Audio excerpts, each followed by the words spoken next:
다른 사무실에 맡기신 분들이 저희 사무실에 전화를 해서 물어보세요. 그러면은 저는 죄송하지만 답변을 못 해드려요. 왜냐하면 제 의뢰인만 감당하기에도 시간이 부족하고 조금이라도 저렴한 데 가야 된다고 생각하시는 분들이 있는데 정말 잘못된 생각이에요. 분납이 무조건 긴 경우도 조금 위험해요. 개인회생 신청을 하고 개시 결정은 받을 수도 있겠지만 면책까지는 못 갈 가능성이 높거든요. 그렇기 때문에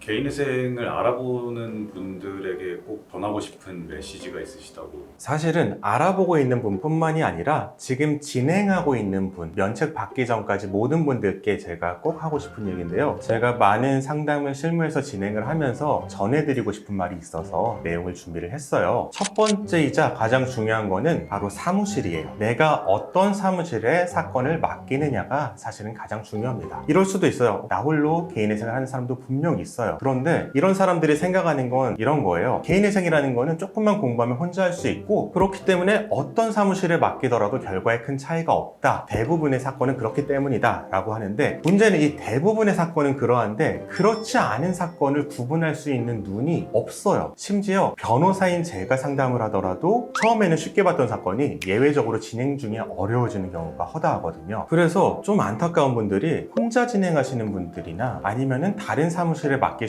분들이 저희 사무실에 전화를 해서 물어보세요. 그러면은 저는 죄송하지만 답변을 못 해드려요. 왜냐하면 제 의뢰인만 감당하기에도 시간이 부족하고 정성을 쏟기에도 제 가진 능력의 한계가 있는데 저에게 사건을 안 맡기신 분까지 제가 이렇게 도와드릴 여력이 없습니다. 정말 죄송하지만요. 그렇기 때문에 상담 단계에서 최대한 많은 사무실에 문의를 해보시고 그 사무실의 장단점을 파악하시고 그 다음에 잘하는 사무실을 꼭 고르셔야 돼요. 이게 어려워요. 하지만 잘하는 사무실을 고르시는 게 제일 중요하다. 이거를 말씀을 드리고요. 두 번째로는 수임료가 너무 싼 곳을 조금 걸릴 필요가 있어요. 왜냐하면 이 사람 심리라는 게 참 우스운 게 빚을 1억을 탕감받고 8천만 원을 탕감받으면서 수임료가 200이냐 250이냐 이런 걸 너무 신경을 쓰세요. 조금이라도 저렴한 데 가야 된다고 생각하시는 분들이 있는데 정말 잘못된 생각이에요. 왜냐하면은 이 수임료 한두 푼이 문제가 아니라 개인회생이라는 거는 정말 저희는 이제 사건을 맞이하면은 그 사람 한 사람의 인생이 보이거든요. 이 사람이 정말 돈을 어떻게 썼는지 그리고 어떤 인생을 살아왔는지가 보이는데 이렇게 중요한 사건을 맡기면서 수임료를 가장 싼 곳을 찾는다. 이거는 정말 어리석은 생각이라고 저는 생각을 합니다. 그 이유가 뭐냐면 수임료가 싼 곳은 이유가 있어요. 첫 번째는 수임료가 싼데 추가 비용을 막 받는 경우예요. 그러면 실질적으로 수임료가 싼 곳은 아니죠. 진행하면서 보정할 때마다 얼마씩 이렇게 받을 거예요. 두 번째로는 진짜 싼 곳이에요. 그런데 수임료가 싸면 어떤 문제가 있냐면 실력이 좋은 직원들은 급여가 많이 나갈 수밖에 없어요. 왜냐하면 이 시장이 너무 경쟁이 치열하기 때문에 실력 좋은 직원들이 갈 곳이 너무나도 많거든요. 이런 직원을 채용하려면은 급여를 많이 줘야 되고 그러면은 가격이 싸서는 이렇게 할 수가 없어요. 가격이 싼 곳은 결국은 신입 직원이 많을 가능성이 높아요. 그리고 상대적으로 사건의 정성을 안 들일 수밖에 없습니다. 이런 점을 참고하셔서 가격이 싸다고 가는 그런 운을 범하지 않으셨으면 합니다. 세 번째로 분납이 무조건 긴 경우도 조금 위험해요. 내가 당장 내는 돈이 적기 때문에 분납이 긴 것을 선호하세요. 저희도 원칙은 3개월 분납이에요. 이 원칙 3개월 분납의 취지가 뭐냐면은 개인회생을 하게 되는 분들은 돈이 없잖아요. 이분들의 돈은 월급을 받을 때 나온단 말이에요. 그런데 지금까지는 내가 빚을 갚느라 이자를 갚느라 이 월급이 있어도 나한테 들어오는 돈이 없었어요. 그런데 개인회생 신청을 하게 되면은 그때부터 3개월 동안은 법원에 낼 돈도 없고 채권자에게 돈을 안 줘도 돼요. 그렇기 때문에 이 3개월 동안은 가용소득이 온전히 나의 것이 되는 거죠. 하지만 3개월 뒤부터는 법원에 변제금을 내야 합니다. 이 돈이 50이든 100이든 150이든 내 월급에서 최저생계비를 뺀 나머지 금원을 그때부터 내야 되기 때문에 저희는 원칙적으로 3개월 동안 분납을 해드려요. 이 3개월이 중요한 게 뭐냐면은 이게 4개월, 5개월이 되게 되면은 법원에 변제금도 내야 되는데 최저생계비 안에서 변호사 보수도 내야 되는 경우가 발생을 해요. 이렇게 되면은 최저생계비로 살아가면서 나를 도와줄 누군가가 있다면 변호사 보수를 내는 게 문제가 안 될 수도 있지만 그렇지 않다면은 변호사 보수를 못 내거나 법원 변제금을 못 내거나 이런 경우가 발생할 수밖에 없습니다. 정말 원하시는 분들의 경우에는 저희가 3개월보다 더 길게 저희가 변제 기간을 연장해 드리지만 원칙적으로 길게 하는 곳 곳, 이런 곳은 개인회생 신청은 가능하지만 내가 끝낼 수 있는지에 대한 것까지 이 사무실이 과연 고려를 하고 있는가, 이런 부분에 대해서 한번 생각을 해보시고 조금은 조심을 하셔야 될 것이에요.